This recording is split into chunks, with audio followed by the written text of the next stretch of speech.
Hi friend, আসসালামু আলাইকুম। আপনারা সবাই কেমন আছেন? আশা করছি ভালো আছেন। আজকে আমরা আঙুলি বানানোর রেসিপি নিয়ে চলে এসেছি। তো চলুন দেখে নিই কীভাবে আপনারা দোকানের মতো করে হুবহু বাসায় বসেই আঙুলি বানিয়ে ফেলতে পারবেন। এর জন্য প্রথমে একটা বোলে ময়দা নিয়ে নিয়েছি। এরপর এর মধ্যে দিয়ে দিব 2 টেবিল চামচ চিনিটা এখানে বেশি দিব না। এরপর দিয়ে দিব স্বাদ মতো লবণ আর দিয়ে দিব ফুটন্ত গরম তেল। 3 টেবিল চামচ তেল ভালোভাবে গরম করে এরপর তেলটাকে দিয়ে দিয়েছি। এরপর এর মধ্যে হালকা একটু কুসুম গরম পানি বারে দিয়ে একটা ডো বানিয়ে দিব। পানিটা বেশি গরম হওয়া যাবে না, কুসুম গরম হতে হবে। এরপর পানিটাকে কয়েকবারে দিয়ে আস্তে আস্তে হাত দিয়ে মেখে একটা ডো বানিয়ে ফেলতে হবে। ডোটা রেডি হয়ে যাওয়ার পর এটাকে ঢাকনা দিয়ে কিছুক্ষণ রেস্টে রেখে দিব। কিছুক্ষণ পর ঢাকনাটা তুলে নিব। ডোটা একদম পারফেক্টলি হয়েছে। এবার এখান থেকে 2 অর্ধেক করে দুটো রুটি বেলবো। একটু মোটা করে রুটিটা বেলে নিতে হবে।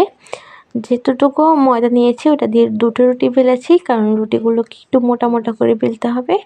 গোল করে বেলে এরপর ছুরি দিয়ে ছোট করে লম্বা করে ছোট করে কেটে নিব।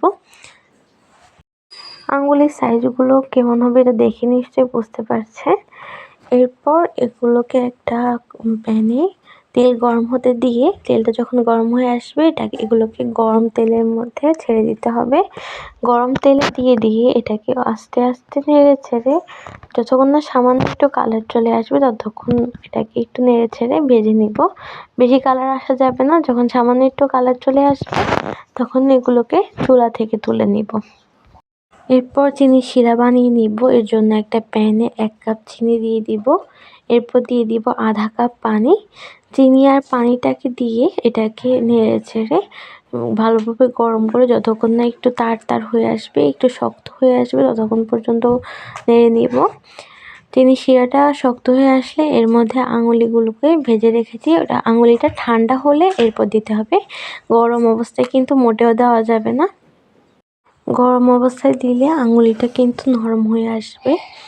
এরপর আঙুলিগুলোকে দিয়ে অল্প চুলার আঁচ একদম কমিয়ে দিয়ে একটু নেড়ে-ছেড়ে দিতে হবে যতক্ষণ না শিরাটা একদম শক্ত হয়ে আসে, সব কিছু টেনে যায় পানিটা। এরপর এটাকে একটু নেড়ে-ছেড়ে ভালোমতো চিনিটাকে একটু সরিয়ে নিয়ে এটাকে চুলা থেকে তুলে নিব। আঙুলিগুলোকে চুলা থেকে তুলে নিয়ে বাড়িতে পরিবেশন করে নিয়েছি। আঙুলিগুলো একদম পারফেক্টলি হয়েছে।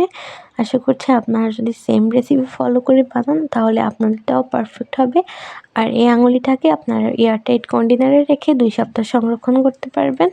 আমাদের আজকের রেসিপি এই পর্যন্ত। সবাই ভালো থাকবেন। আল্লাহ হাফেজ।